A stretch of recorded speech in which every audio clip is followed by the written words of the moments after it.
¿Qué tal amigos? ¿Cómo están? Bienvenidos a su canal Finanzas Dummies.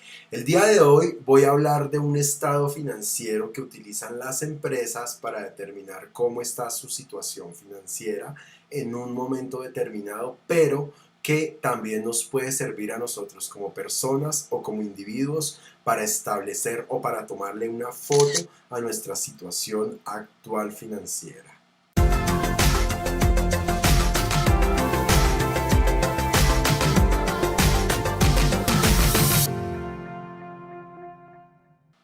Se llama el balance personal o el balance familiar. Como su nombre lo dice, se puede llevar un balance para una persona sola como un individuo cualquiera o también se puede llevar para el núcleo familiar.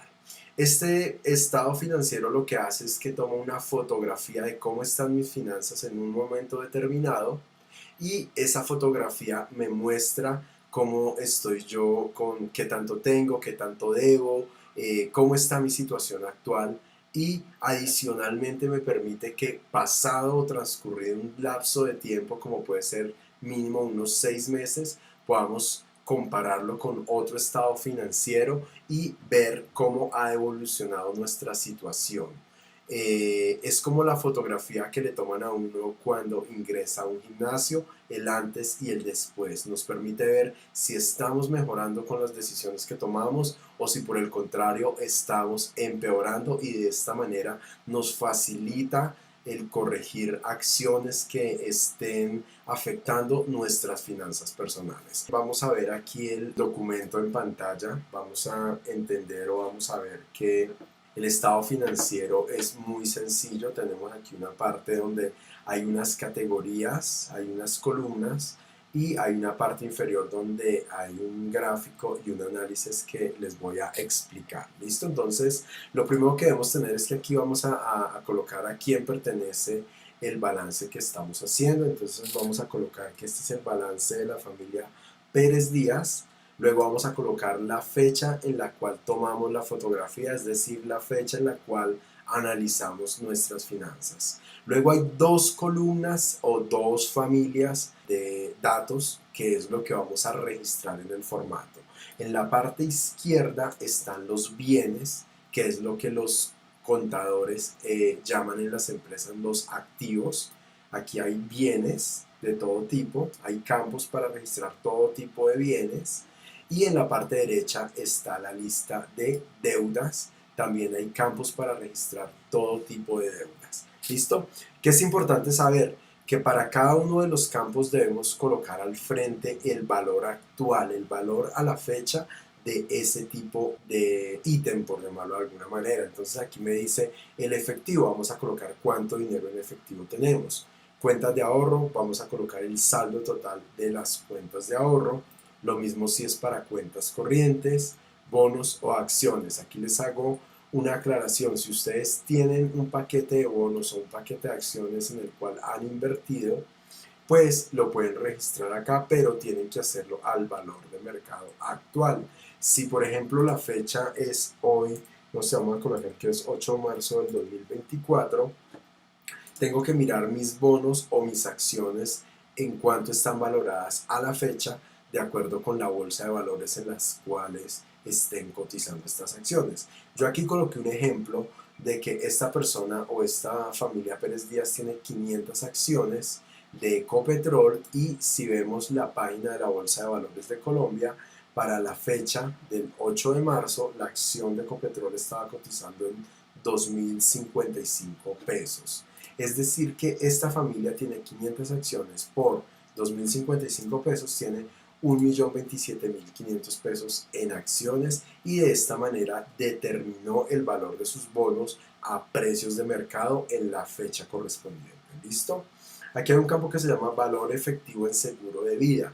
Eso es un producto que en Colombia de pronto no es muy común, pero sé que en Latinoamérica y en algunos países de Latinoamérica que también los ven, o incluso en Estados Unidos, son seguros de vida de los cuales una fracción o una parte del dinero que nosotros pagamos o de la prima que pagamos por ese seguro se va convirtiendo como en una especie de ahorro, y yo podría retirar ese ahorro en un momento determinado sin necesidad de que yo haya perdido mi vida. Entonces ese valor de ahorro del seguro es lo que vamos a colocar aquí en esta casilla en el caso de que tú tengas este producto. ¿Listo? Luego hay una casilla para metales, metales preciosos como oro, plata o cualquier otro tipo de metal. La idea es que si alguien aún guarda este tipo de metales y lo hace por inversión, pues la idea es que lo mismo, tiene que buscar en una página especializada los precios del oro, los precios de la plata o los precios del metal que tenga, de acuerdo con el precio y la cantidad o el peso de ese metal que tenga, pues así determina la cantidad que tienen metales preciosos. ¿Listo? Luego vienen los bienes inmuebles. Bueno, hay varios tipos de bienes como los inmuebles, los terrenos, los vehículos, los muebles o las joyas o incluso las obras de arte y algo que se llama los semovientes que se refiere a animales principalmente. Entonces, este tipo de bienes, ¿sí? Tienen una particularidad que muchas personas los poseen, pero para poder determinar su valor de mercado tienen que saber cuál es el precio actual en el mercado. Para eso pueden apoyarse en páginas especializadas de finca raíz, de mercado de vehículos, de mercado de venta de muebles usados, ¿sí? Y buscar productos similares a los que yo tengo, ver cuánto está el mercado pagando en promedio, o por ejemplo una casa con el mismo metraje en un sector similar, con unos acabados similares, qué precio tiene, y de acuerdo con estos valores de mercado vamos a registrar en nuestro cuadro cuál es el precio de cada uno de estos tipos de bienes. ¿Listo? Cuentas por cobrar, la idea es que aquí coloquemos el valor total de las deudas que alguien tiene conmigo o con mi familia. Entonces, esas cuentas por cobrar es importante que coloquemos las cuentas que realmente creemos que sí nos van a devolver, porque no se trata de colocar una deuda de hace, no sé, 3 4 5 años de ese amigo que se desapareció y nunca más volvió, porque no es cierto que ese dinero vaya a retornar o la probabilidad de que retorne es muy lejana. ¿Listo? La idea es que coloquemos el valor o la sumatoria total de las deudas que tengan otras personas o empresas con nosotros y que tengan probabilidad de recuperarse. ¿Listo? Luego de haber hecho la lista con todos los activos, este cuadro va a hallar un total, va a sumar todos estos campos y nos va a decir, bueno, el total de bienes que tú posees es de, en este ejemplo que tenemos aquí en pantalla, 287.015.059. Luego de haber obtenido ese total, pasamos a registrar en la otra columna las deudas, que es lo que los contadores denominan los pasivos. Entonces hay varios tipos de deudas. La primera es las deudas de tarjetas de crédito. Es una deuda que la idea es registrar el valor total o el saldo total de la deuda, ¿sí? Ojo, porque muchas personas quieren registrar o registran el cupo de la tarjeta, así no lo haya utilizado, o incluso hay personas que registran el valor del pago mínimo o el pago mensual de su tarjeta. No, en este informe lo que debemos registrar es el saldo total si yo quisiera saldar esa deuda de esa tarjeta o de esas tarjetas el día de hoy. Luego viene el préstamo del automóvil, lo mismo, vamos a registrar el valor total si quisiéramos cancelar esa deuda el día de hoy. La hipoteca de la casa. Noten que en los activos coloco el valor comercial de la casa, pero en los pasivos coloco el saldo de la hipoteca al día de hoy o a la fecha en que estamos haciendo el informe, como si fuéramos a pagar el total de esa deuda. Luego hacemos la sumatoria de préstamos con familiares, entonces esto se trata ya de deudas, de dinero que yo adeudo. Préstamos para el negocio se refiere a deudas que adquirimos personalmente, es decir, a nombre de la familia o a nombre de la persona para invertir en un negocio. Y la diferencia o lo que debemos tener en cuenta aquí es que si el negocio o la empresa es el que tiene la deuda a nombre de la empresa que está constituida legalmente, no se debe colocar el valor del negocio o el valor del préstamo en este cuadro. ¿Listo? Préstamos para educación, préstamos para gastos médicos, préstamos de libre inversión, préstamos con amigos, con familia, con el sector informal o incluso otro tipo de deudas se deben registrar aquí.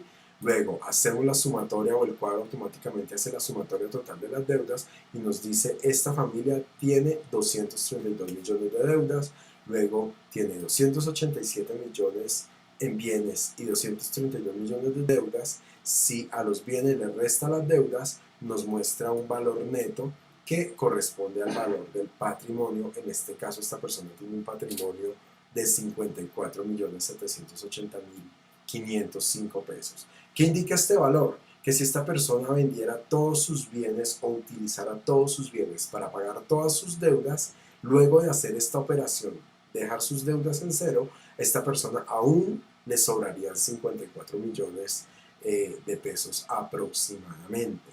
Da un saldo positivo. ¿Qué sucede cuando las deudas son más grandes que los bienes? Vamos a colocar aquí una nueva deuda, por ejemplo de 60 millones. El cuadro va a dar un saldo en rojo, lo cual indica que si esta persona vendiera todos sus bienes y pagara todas sus deudas, aún así no le alcanza o no es suficiente el dinero para cubrir con sus obligaciones y financieramente esto es lo que se conoce como una quiebra. ¿Listo? Vamos a ver finalmente un análisis de la comparación de los activos o de los bienes y de los pasivos. Cuando los pasivos son más grandes que los activos, como en este ejemplo, se da el saldo en rojo y eso muestra pues que no podemos cumplir con nuestras obligaciones en el momento actual. Pero si transcurrido el tiempo comenzamos a tomar acción tratando de construir nuevos activos y tratando de saldar nuestras deudas, esto con ayuda del dinero que estamos ganando mes tras mes, pues esta situación se puede revertir. Voy a borrar aquí esta deuda como si la hubiera pagado.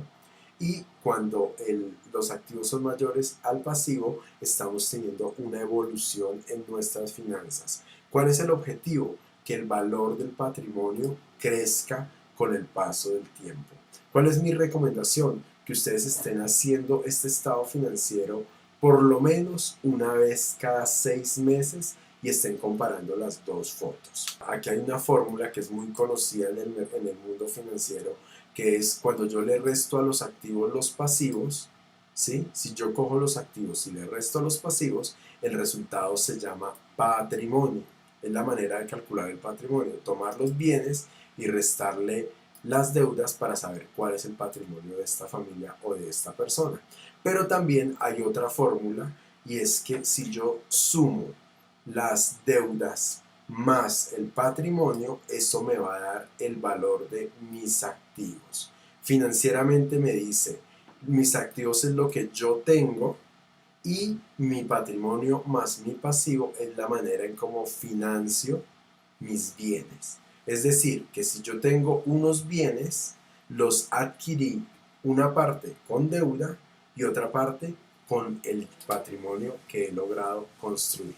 ¿Listo? Espero que este video les haya ayudado para aprender un poco más de sus finanzas personales. Los invito a que nos sigan en todas nuestras redes sociales como Finanzas Dummies, que nos etiqueten, que nos recomienden con sus amigos y lo más importante, que le den like a nuestros videos. Nos vemos.